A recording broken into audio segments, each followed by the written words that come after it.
psychological phenomena like betrayal, power, trust, and trauma. Sometimes what we need to clarify beliefs are reasoned answers to reasonable questions, but sometimes what we need is healing from old wounds of betrayal, powerlessness, or loss that get reopened by new information or experience. Faithful church members, honest critics, angry former saints, and committed apologists may all benefit from such considerations. So I would like today to touch, however briefly, on the process of belief rather than on its content. As we wrestle with the question, believest thou? Some of the sub-questions which intrigue me then are, how do I decide what to believe in religious matters? How do I deal with doubt, disillusionment, or betrayal? And how do I free myself once and for all of self-doubt, doubts about the church, or doubts about the existence or trustworthiness of God? How do we decide what to believe in religious matters? People from many religious traditions have spiritual experiences, feelings, insights, premonitions, and encounters which they are left to their own conclusions to decipher. It is not unusual for people to conclude from such experience that God is their God, that He is nearby, or that something associated with that experience is God's will or truth.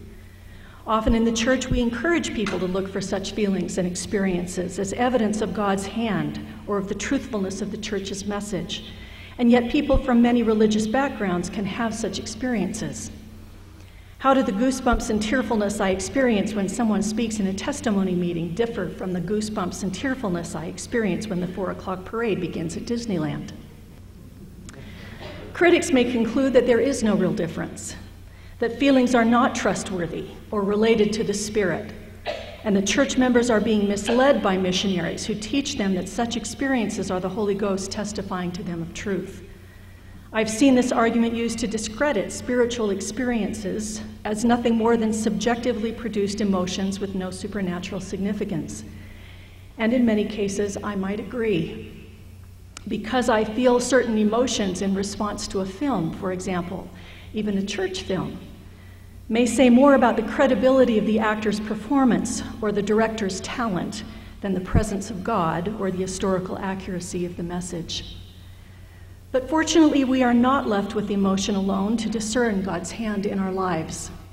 Reason, experience, counsel from others, and other forms of revelation may all assist us.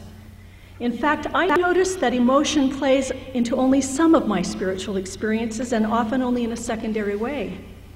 More often, the spiritual promptings and confirmations I receive come very quietly as something that simply occurs to me with a kind of rightness that has no real emotion attached to it at all.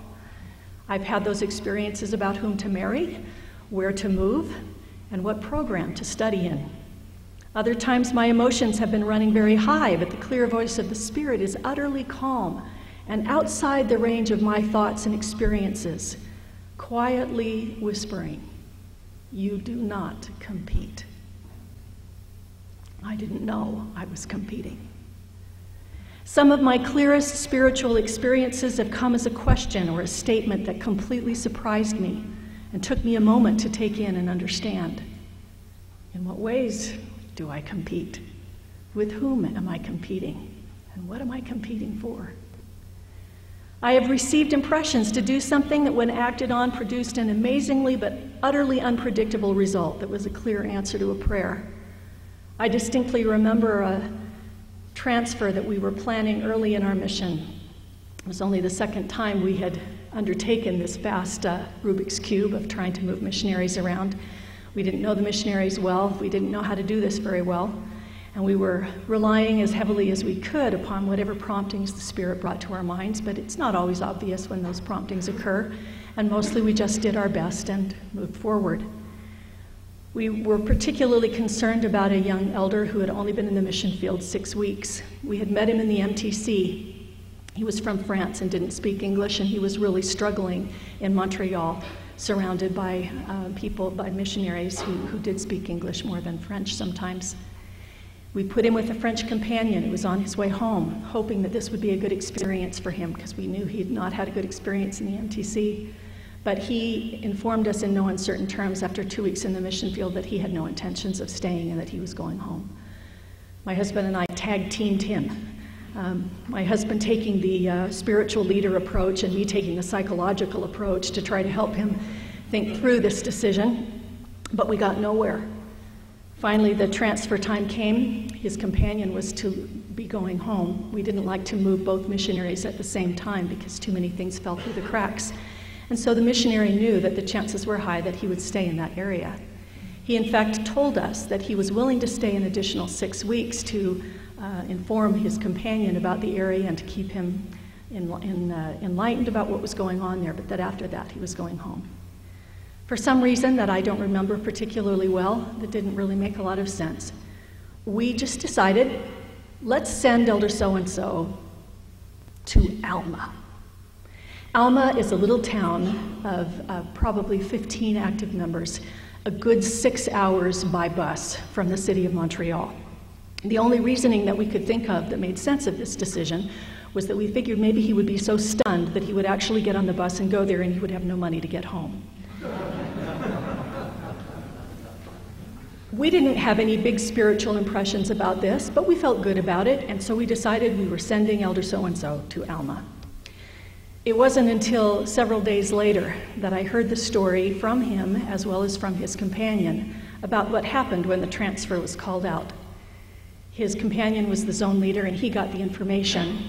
You know you're going home, and we're also going to flush your area and put new missionaries in there, and your companion is going to Alma.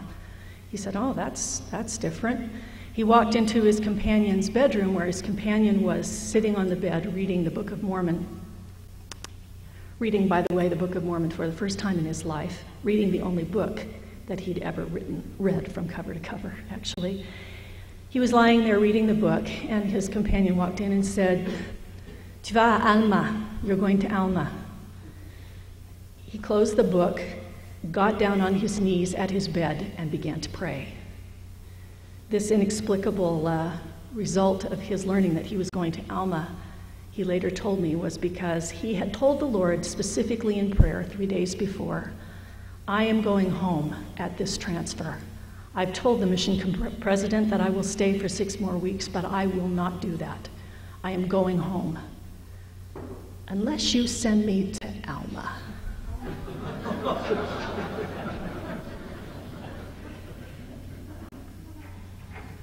So I will repeat, I have received impressions to do something that when acted on produced an amazing and utterly unpredictable result that was a clear answer to someone's prayer.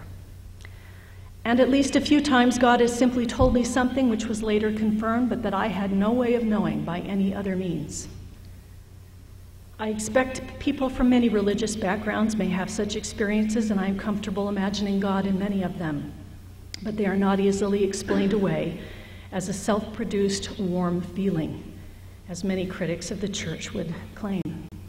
I am comfortable with being tentative about what I conclude from such experiences, but I am not comfortable in denying their reality. What is also striking is how often I do not get any spiritual experiences or impressions, even when it would be most convenient to my faith and comfort if I could. What I'd really like to know is not so much why I have faith-promoting experiences at predictable times, as why I don't have faith-promoting experiences at times when it would really help me out. I might explain away a warm feeling as wishful thinking rather than the Spirit if it generally comes around at my will.